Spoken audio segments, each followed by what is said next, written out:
ደግሞ ሄርሜላ ዛሬ ወጥተሻል አይደለም? ባለፈው ከህይወትህ አስወጣኝ ብለሽ ተመልሰሽ እንደ ግመል ሽንት ወደ ኋላ ተራመድሽ። አሁንም ደግሞ ከዚህ በኋላ ሞዴንስ ፊት እንዴት ይሆኛለሽ? አብርሃም የሚባል ቦታ ላይ ቢገባ አሁን በቆመበት ስፍራ አይደለም። በቃ ይቺን ምልክት ሰጥቶሻል። ከነገ ጀምሮ ደግሞ ሀባባባባባት ያለሽ በምን ውሳኔ ቆመሽ? አንቺ ነሽ እኮ ሜዳ ላይ ያለሽ።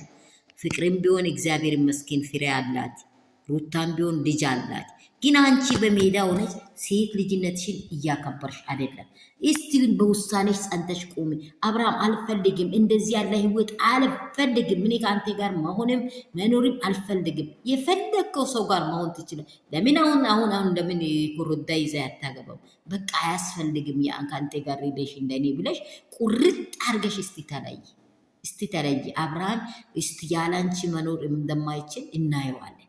አንቺ አከብራው የሚያከብርህን ጠንቅቀት እውቅ። ምን እንደሰ አሁንም ለራስሽ እኮ ነው ምንባብ እያነበብሽ ያለሽው። ፈትሉንና ክሩን አስይዘሹ ለራስሽ እናንተ አትደውሉልኝ አለሽ። አንተም አትደውል አልፈልግህም በቀኝ ብለሽ እንደተናገርሽ ባለፈው አሁንም ተመልሰሽ ትጠመጠሚያለሽ። አሁንም ተመልሰሽ ወጣ ቤት ምናልባት ልጁ እንዲያይ ቢመጣ አሁንማ ልጁንም ረስቷል። ልጁ አይምሮም ባዶ ሆኗል። በቃ እኔ ይሄን ልጅ ሶስቱም ትውት አድርጎ ከህይወቱ ቢወጡት ኖሮ ይሄ ልጅ እግዚአብሔር ምስክሬ ሜዳ ላይ ወድቆ ነው የሚለምናችሁ። ወድቆ ይለምናችኋል። እኔ አንድና ነው ወድቆ ይለምናችሁ። ሶስታችን ውልቅ ብላችሁ ብትወጡ። ሰላም የኔ ቤተሰቦች ጌታ ይባርካችሁ። ሰላማችሁ ብዝት ይበል።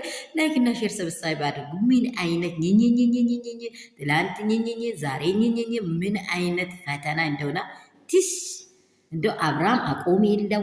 በቃ ትላንት ያውራውንም ዛሬ ሊያውራ ይመጣል። ምንድነው ከዚህ ውስጥ እየተጨበጣል? ምንድነው እየተማረን ያለ ነው?